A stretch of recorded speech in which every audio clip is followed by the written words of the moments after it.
This is a reading from my novel Under a Warped Cross.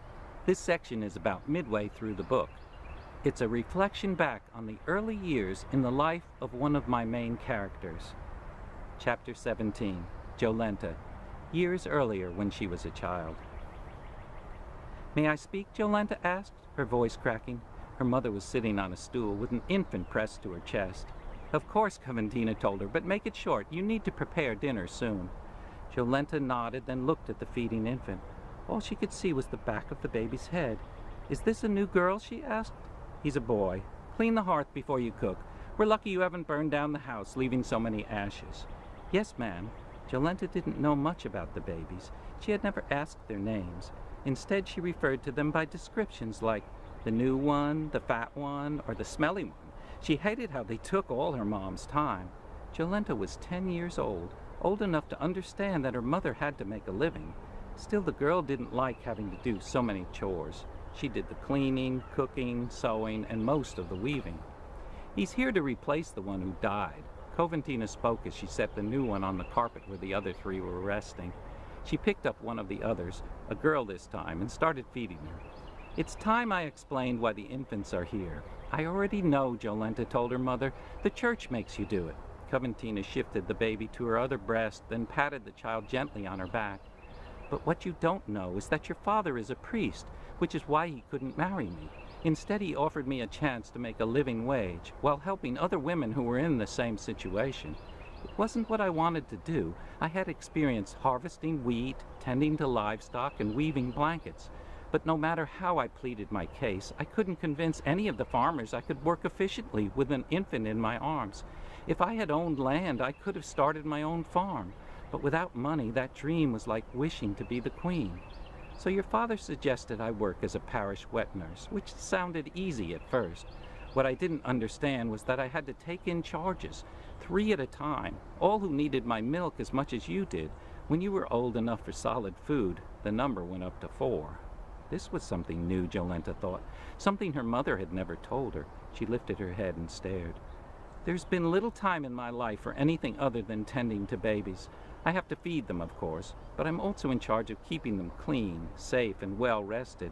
Each time one infant is weaned, the church brings another, but I never complain." That last statement was a lie. Jolenta's mom complained all the time. Coventina narrowed her eyes as if she knew what her daughter was thinking, but she continued. "The priests keep most of the money the parents pay, but we get some and get to stay in this house. I treat the children well, and only 2 of them have died, one a couple of years ago, and you know about the recent one. I guess my milk is good. Sometimes I feel like a milk goat, but you and I are secure. As long as I don't dry up, I can be a wet nurse for years." Jolenta nodded, but shivered at the idea of living a life like her mom's. She turned and walked to the doorway. Something had to change. She stepped outside. It was a warm spring day. The sun shone through a cloudless sky, and a soft breeze blew through the trees and bushes surrounding their home. The wind rustled the leaves like God was whispering to Jolenta, saying, "Follow me." She walked into the woods beside her house and kept going until she could no longer see her home. Jolenta reached her perfect place to sit and think, a fallen fir with an area on its wide trunk clear of branches. This time she was sharing the tree with a lark perched on one of the remaining branches, calling with 3 chirps, 1 long and 2 short bursts. He rested a moment and began his call again.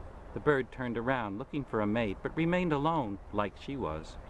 "I'm so tired," she said, talking to the lark. "I don't ever want to go back to that life, ever. Yet my mother needs me, and I need her. A priest is my father, and only she knows his name." The breeze picked up, rustling the leaves in the hardwoods around Jolenta. She thought she heard a small animal. When she turned, she couldn't find anything moving. "Dinner will be late," she told the lark, "and Mother will not be happy." Coventina often said she had to eat well and on schedule to keep her milk pure. Jolenta wasn't certain that was true, but she tried to keep her mother happy. "Goodbye, bird," she said as she stood. "I'd better go home." When Jolenta entered the house, she expected her mother to yell. Scolding was Coventina's first response when Jolenta veered at all from the normal routine. Yet the only noise she heard was the sound of babies crying. Her mother was still sitting on her stool, but slouched over. She didn't look up to see Jolenta. The babies were laid out on the floor, on a carpet Jolenta had woven, with a raw wool color behind a pattern of black. It was an odd place for infants to be, since they had cradles. Jolenta walked to them, picked up the child who was crying loudest, and tried to console her. The baby stopped making noise as she turned her head and tried to suckle from Jolenta, who was too young to have breasts, much less milk.